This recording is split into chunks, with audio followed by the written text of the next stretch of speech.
अॼोको रमज़ान, अॼोको रोज़ो 15 रमज़ान मुबारक। एक ख़ूबसूरत रमज़ान मुबारक तमाम ही ॾाढो ख़ूबसूरत बाबरकत आहे। पर अॼोको रोज़ो स्पेसिफिकली एक अहिड़ी शख्सियत सां मुंसलिक आहे, एक अहिड़ी हस्ती सां मुंसलिक आहे जंहिंजो नालो ही मुबारक आहे। उहो नालो जेको काइनात में पहिरियों दफ़ो कंहिं ते रखियो वियो। रसूल अकरम सल्लल्लाहु अलैहि वसल्लम जा नवासा इमाम हसन अलैहिस्सलाम, अॼु उन्हनि जी विलादत जो ॾिहाड़ो आहे।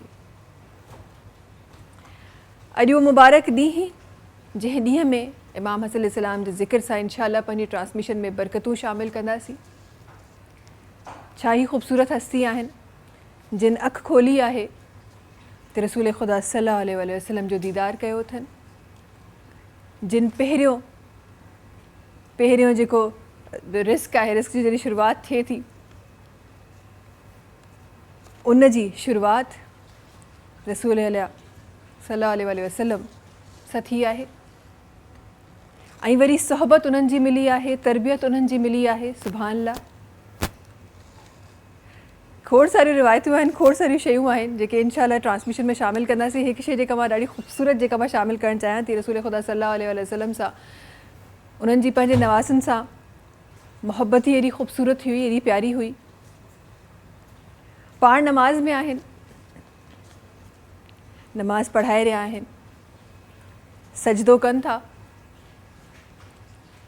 ऐं जॾहिं सजदो कनि था अक्सर असां घरनि में इहा प्रैक्टिस ॾिसी आहे, ॿार वॾनि जे कुल्हनि ते चढ़ी वेंदा आहिनि। पर हिते ॻाल्हि थी रही आहे रसूल ख़ुदा सल्लल्लाहु अलैहि वसल्लम जी, हिते ॻाल्हि थी रही आहे इमाम हसन अलैहिस्सलाम जी। पाण सजदे में आहिनि, रसूल ख़ुदा सल्लल्लाहु अलैहि वसल्लम नमाज़ पढ़ाए रहिया आहिनि, इमाम हसन अचनि था, उन्हनि जे कुल्हे ते सवार थियनि था। सजदो तवील थी रहियो आहे, तेसि ताईं सजदो हली रहियो आहे जेसि ताईं इमाम हसन अलैहिस्सलाम उन्हनि जे कुल्हनि ते तशरीफ़ फरमा आहिनि। माण्हुनि पुछणु चाहियो त हीउ किसो छा आहे, हे सजदो तवील थियण जो किसो छा आहे? जवाब में रसूल ख़ुदा सल्लल्लाहु अलैहि वसल्लम फरमाइनि था त मुंहिंजे कुल्हनि मुबारक ते हसनैन सवार हुआ, ईअं कीअं थो थी सघे त मां उन्हनि खे लाहियां। सुभान अल्लाह।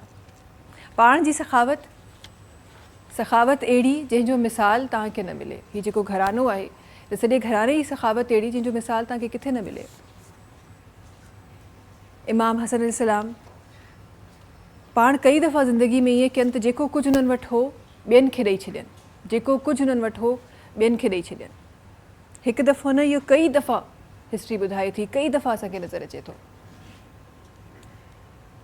ऐं हिकु दफ़ो हिकु सहाबी सवाल कयो इमाम हसन अलैहिस्सलाम खां त तव्हां वटि कुझु न बि हूंदो आहे तॾहिं बि केरु तव्हां खां अची घुरंदो आहे,